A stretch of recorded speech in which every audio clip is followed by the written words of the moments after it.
out there. In fact, we should probably queue up one of the ones where he comes up to the lady saying, you know, whites are basically evil, and you're like exposing that Black Lives Matter is like a KKK group. I mean, here you are witnessing all this. What do you make of it? I mean, they tried to, I mean, stop Milo from speaking. Well, you know, Alex, I think the biggest thing is that they call it, you know, the tolerant left. But one thing I realized here is that, you know, they call it the tolerant left and that we're accepting to everybody. But one thing that we would all agree on, and that I would argue, is that, listen, if you are not a liberal, you're not accepted, okay? You can be gay, you can be transgender, you can be black, you can be an immigrant, you can be Muslim, but if you do not talk, walk, think, and believe the way they do, you're an outcast. You're an outcast. You're homophobic and Islamophobic and a sexist and a racist. Oh, yeah, I had family call me yesterday and go, they're saying you're a white supremacist on NPR. Is it true? You know, calling, you know, these mediocre. These mediocre Negroes, you know, going to, you know, the White House to meet with Donald Trump and saying, you know, President Donald Trump, you know, saying that, listen, expressing extreme interest in helping solve the race relations. And by the way, he means to try to bring, you can almost say it's real affirmative action, factories and jobs in. He means it. He does, and it's just sad because my question is if, you know, Ben Carson and you know, if Ben Carson and some of the other prominent African-American figures in the community, if they don't represent the African-American people, then what does? And who's to say that Lamont Hill represents the African-American community? I mean, I honestly think Lamont Hill, I think he should be ashamed of himself. I mean, for me, in my book... It's so bullying. I wouldn't imagine saying, you're gay, you're white, you're black, you're mixed, you're whatever. You're going to do what I say. That is so cultic, Milo. Great point that he's making. It's the worst kind of racism, assuming that all black people have to think the same. It's the worst kind of sexism, assuming that all women are going to fall in line and think the same. And, you know, for Mark Lamont Hill to say it's only mediocre Negroes going to the White House, well, Kanye went to the White House. Does he think he's a mediocre Negro? Because I certainly don't. You know, and who's the mediocre one here? Right. I mean, it's like, you know, getting your identity stripped away from you. You know, they say I'm not gay now. They say Peter Thiel is not gay. They say, you know, you don't deserve to be a member of the LGBT community. You know, they've said that about me and Peter Thiel, and they've said it to us because we have the wrong opinions, because we believe the wrong things. We actually have our gay identity stripped away from us. It's like, you know, and this is sort of an admission. It's really telling. It's a very important point.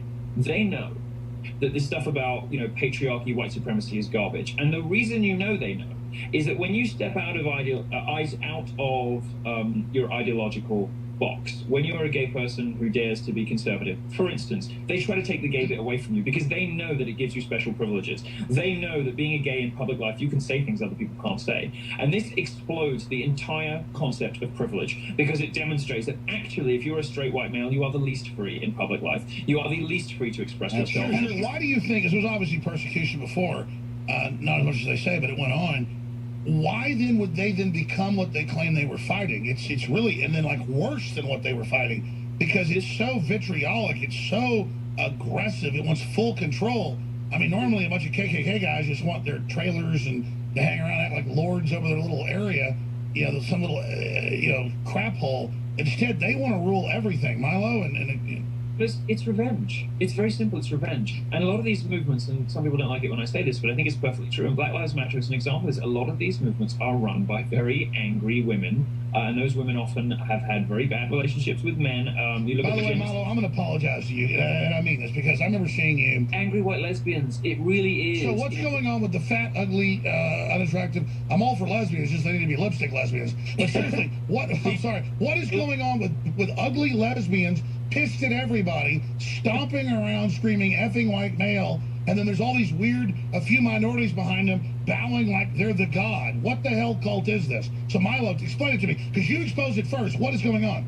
I did see this first, and everybody made fun out of me for this, but I have been proven right, I have to say. It's all angry white lesbians. It's the same in gender studies departments at universities. You know, Black Lives Matter, a lot of, I mean, they're not... I'm going to stop you. Guys, go to my Facebook. It's had millions of views. It's Alex Jones at Women's March DC. I sat there for an hour as they screamed, F you, white male, F you, putting burqas on. It was all old white women, 90%. So you're right. What's going on?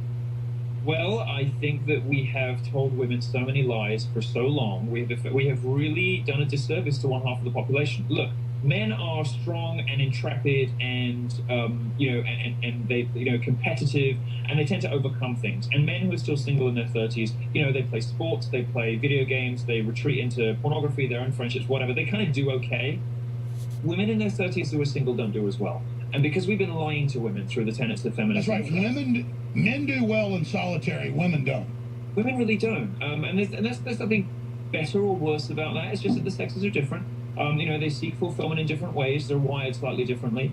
And women don't deal as well when they're, in their 30s and they're still alone. And feminism has done this. After the Second World War, with the increased participation in the workforce of women, women started to get more miserable. Every single survey taken of female happiness since the Second World War shows women getting progressively more unhappy with every single decade that passes. Now, that cannot be unconnected to the changing role of women in society, cannot be unconnected to... Women running a household and with a bunch of kids are happier than a pig, and you know what?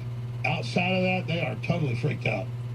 I think everyone knows that. But feminism for 30 years has said there's something wrong with that. Like, you're buying into heteropatriarchal institutions and you should be a strong, powerful, independent woman with a career of your own and you can do the baby thing later. Well, you can't. You can't. And telling women that you can have it all has been awful for everyone, but especially awful for women.